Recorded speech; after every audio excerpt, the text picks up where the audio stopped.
Hey, what's going on, folks?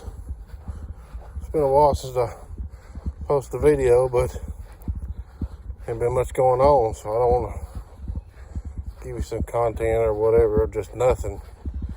So, but today I have, with the economy and all that stuff been going on, everybody's resulted into doing their own thing, and prices are going up and all that stuff. So I'm making some of my own stuff, what I can. And if you noticed some other videos, I've got like 6 Kirky seats. I've got a lot of Kirky seats. And I purchased some off a buddy of mine here, I guess at the end of the last race season. Well, I'm just now getting around to tinkering with those.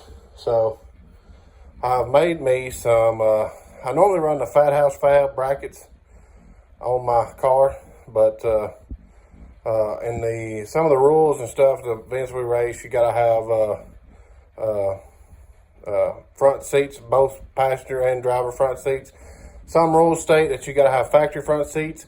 Some don't state you just gotta have front seats. So, that rule leaves it open. It could be Kirky or it could be factory. If it doesn't state that it has to be factory front seats, well, you run Kirky seats.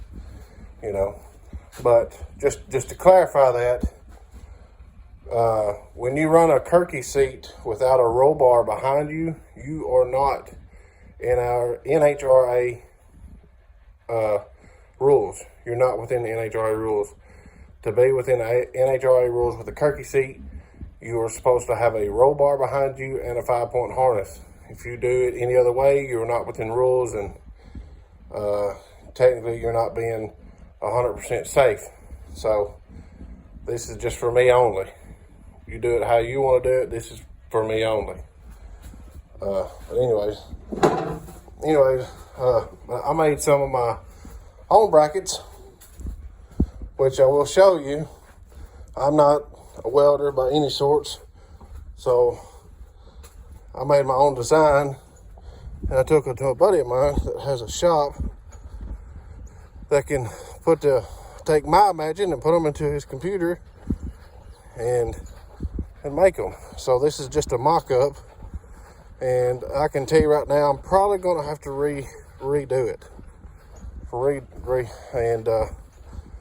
Which that's fine, because I'm going to have to make 2 more brackets. So, anyways, let me get over here and I'll show you. Now here's the Fat House Fab brackets and stuff that I normally run and stuff. You can see I've purchased some things off Jigs and stuff. Some seat brackets off Jigs. These are the Fat House Fab that goes with these. So here's what I've come up with.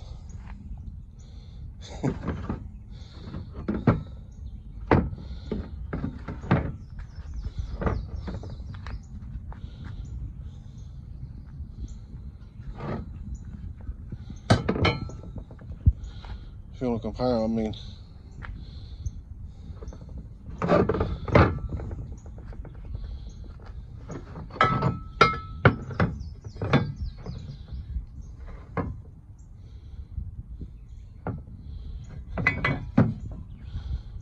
I went up an inch higher right here. Is what I did. And I'm afraid I went up too high right here. And now the seat is going to hit the top of the ceiling. See? Plus 1 inch taller. I should have only went up probably maybe ½ inch. So that's all right. If it's too tall, I can lean the seat back. I'll just make this bracket a passenger seat. I'll just make it a passenger seat. Still use the bracket, but I'll go back in the computer and I'll take this down a ½ inch. I'll take it down a ½ inch, have it recut out and everything and stuff. Like I said, I can't weld worth crap. Anyways, if you want to know the compare difference, the Fat House Fabs here, these are aluminum, made out of aluminum. These weigh 1.5 pounds. 1.5 pounds. All right, now these pieces that I had made without this right here, without the jigs bracket, these weighed 3.5 pounds.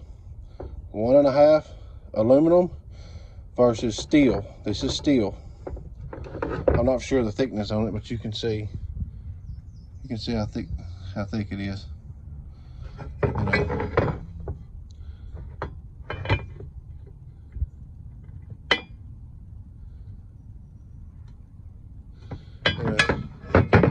But 1.5 pound versus steel. And I'll show you another reason why I've done this. See that aluminum crack?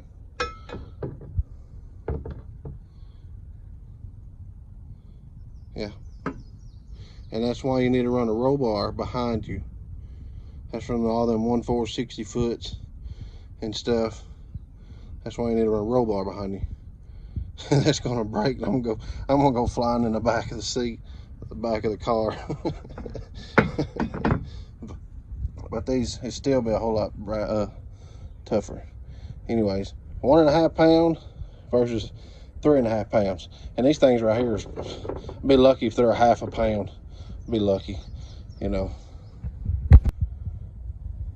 All right, as you can see, you take these brackets. You can do it either way. You can, you know, you can do it like this, you know, or you can do it like that. Either way you want to. It's universal. It's universal brackets. You know, whatever makes best fit for your setup. In this case, I done it like this. Is the way I done it, because I needed the seat as far forward as I can for Chrissy, because she drives this car. When we race, she races this car. Occasionally, I drive it too, but she drives it way more than I do. And then see how this bottom right here tapers? It's not flush, so you can do it like that. But that's going to put that back. That's going to put your back straight up, you know. So, but if you notice, there's another flat spot right here. So what I done is I went off that right there. There's a little bit of a gap right here. All right, on a brand new seat, it's not going to come with holes in it. You're going to have to drill your own holes. So what I done is I slid the seat forward where I needed it to be. I need to make the adjustments, because Chrissy's lost a lot of weight. She's lost 100 pounds since last season. That's a 10th. But anyways, so I needed the seat far forward as I could. So in this case, I needed the seat bracket to go back. That way the seat would go forward. You know, so I bought her another seat. This seat is the one she was in last year, and myself also. It's an 18.5. And the seats, the new seats I got are 17s. But this one will go in my car. It's already got the hose. It's got different hose and stuff for different setups, stuff like that. But when you get your hose, you know, get it set up to the way you want it, you know, everything, drill your hose in it, and when you get done, this will be the finished product. That's what it looked like. Now I still have to buy the cushion for this seat, you know, and turns out I've got way more than enough clearance up there than I need. So actually this seat bracket is going to work perfect. I'm going to take them back. I'll take them back off and repaint. I'll take them back off, scuff them up, and spray paint them, or I'll take them up here. I got a couple of buddies on body shops, have them paint them, either one. I'll probably just do it myself, just give me something to do. But either way, I'll take the car up there, have her set in it, test set in it, see how she likes it. If it's too far back, I'll come back in here and I'll have to drill some more holes. I'm really can't slide the seat up forward no more. I'm really, to be honest with you, I'm kind of sort of maxed out. I'd have to drill holes into this jigs bracket. I'd have to drill holes back here. As far as the holes on the side right here, that's about as far as back I can go, because it's not, once you get past this spot right here, it starts tapering in. So as far as the side, that's about as far forward as I can get the seat on the side. If I need to get the seat any far forward, I'm gonna have to come on the bottom part right here of the bracket. I'll show you over here. I'll have to come on this bottom part of the bracket, and I'll have to drill some more holes to make it line up, which you can see I've already drilled a hole in this one, and all the brackets to make it go forward. I'll have to drill another hole in it to make it go forward even more, you know, but hopefully that should work out pretty good for her. I've got to clean this car out, you know, daily drive life. But everything should be good. I don't think nothing's hitting over here on the side. It's not.